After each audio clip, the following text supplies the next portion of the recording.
Now remember that I told you that kinetic molecular theory made some of those assumptions?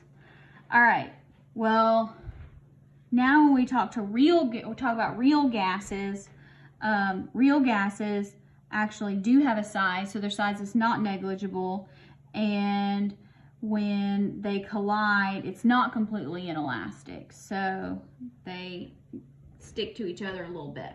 So what does that look like? Real gas particles do have a volume, so their size is not negligible. So that means at high pressures, even when you're smashing them down a whole lot, they still occupy a significant portion of the total volume. Which means when you get to high pressure, the volume is actually higher than what you calculate using PV equals nRT.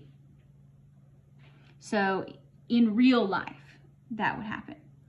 Now, we also know that real gas particles, they interact with each other, so they do not have completely elastic collisions, and they really interact at low temperatures because they're moving more slowly. So when they collide, they kind of stick together for a little bit and then they bounce off. So they're really going to interact for a lot longer.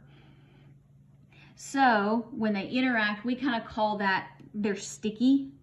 So at really low temperatures, these gas particles are kind of sticky, so they're going to stick to each other.